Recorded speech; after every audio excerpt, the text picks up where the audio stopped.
নমস্কার বন্ধুরা, রাখির খুঁটিনাটিতে আপনাদের সবাইকে অনেক অনেক স্বাগত। আজকে আমি চলে এসেছি আবার একটা নতুন রেসিপি নিয়ে। আজকে আমি করছি কচুর ডাঁটার শাক। চলুন তাহলে দেখে নিই। এই যে আমি কচুর ডাঁটাগুলো নিয়েছি, দেখুন। এবার এগুলোকে ছালগুলো ছাড়িয়ে নিব। ছাল ছাড়িয়ে এরকম হয়ে যাবে দেখতে, তখন এগুলোকে আমি ছোট ছোট টুকরো করে কেটে নিব। দেখুন হয়ে গেছে কাটা। এবার এগুলোকে আমি সেদ্ধ করে নেব লবণ আর হলুদ দিয়ে। এটা সেদ্ধ করে জলটা ফেলে দিলে তাহলে এর জন্য যে গলা ধরে সেটা আর ধরবে না। দেখুন কতটা কমে গেছে, সেদ্ধ হয়ে গেছে। এবার এটাকে আমি জল ঝরিয়ে রেখে দিয়েছি। এবার চিংড়ি মাছগুলো আমি ভেজে নিচ্ছি ভালো করে, লাল করে। ভাজা হয়ে গেছে চিংড়ি মাছগুলো এবার তুলে নিলাম আমি সব। এবার ওই তেলেই আমি দিয়ে দিচ্ছি একটা শুকনো লঙ্কা আর 4টা কাঁচা লঙ্কা। আপনারা লঙ্কা আপনাদের পরিমাণ মতো দিবেন, এটা একটু ঝাল হলে তবেই ভালো লাগবে। এবার দিয়ে দিলাম অল্প কালো জিরে। এবার দিয়ে সম্বারটা একটু তাতিয়ে নিলাম। এবার এর মধ্যে দিয়ে দিলাম বেশ কিছুটা রসুনটা একটু থেতো করে নিয়েছি আমি। দিয়ে এবার রসুনটা একটু ভাজা ভাজা হয়ে গেলেই দেখুন লাল হয়ে গেছে। এবার আমি এর মধ্যে দিয়ে দিব সেই সেদ্ধ করে রাখা কচুর ডাঁটার শাকগুলো। এবার ওটা ভালো করে মিক্স করে নিচ্ছি আমি। এবার আমি এর মধ্যে দিয়ে দিচ্ছি পরিমাণ মতো লবণ আর হলুদ দিয়ে আবার মিক্স করে নিচ্ছি ভালো করে। এই রান্নাটা একটু সময় সাপেক্ষ, কিন্তু খেতে খুব ভালো লাগে। গরম ভাতে তো এটা জাস্ট অসাধারণ লাগে। দেখুন কত জল বেরোচ্ছে।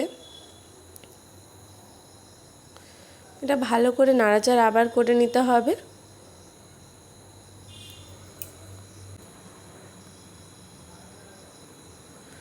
এবার আমি দিয়ে দিচ্ছি ওর মধ্যে সামান্য চিনিটা অপশনাল, আপনারা চাইলে নাও দিতে পারেন, কিন্তু চিনিটা দিলে একটু খেতে বেশি ভালো লাগবে।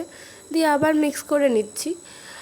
এটা ততক্ষণ পর্যন্ত নাড়তে হবে যতক্ষণ না জলটা একেবারে মরে যায়। জল যদি থাকে তাহলেই কিন্তু গলা ধরবে। জলটা একদম শেষ হয়ে গেলে তবেই আপনার তাহলে দেখবেন আর একটুও গলা ধরছে না। এবার ভালো করে আবার নাড়াচাড়া করেই নিতে হবে। দিয়ে দিলাম ভেজে রাখা চিংড়ি মাছগুলো, দিয়ে আবার মিক্স করে নিচ্ছি।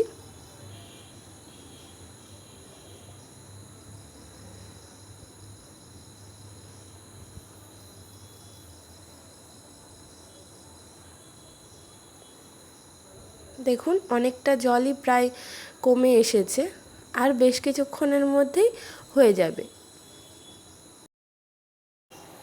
আমরা এই রান্নাগুলো নাম শুনলেই ভয় করি যে ঝামেলা কেমনভাবে করব, কিন্তু এই মা ঠাকুমার এই পুরনো রান্নাগুলো সত্যিই খুব অনবদ্য হয় খেতে।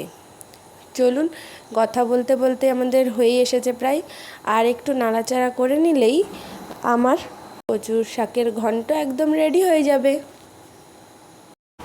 এইরকম রান্না যদি হয় তাহলে হাঁড়িতে কিন্তু একটু বেশিই চাল নিতে হবে। আজকে সবাই একটু বেশিই খাবে।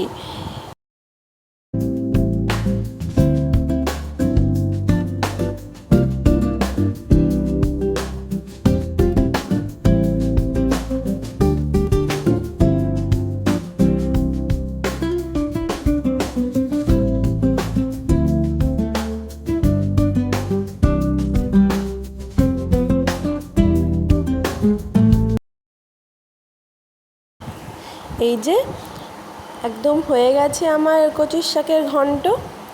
খুব সুন্দর হয় খেতে।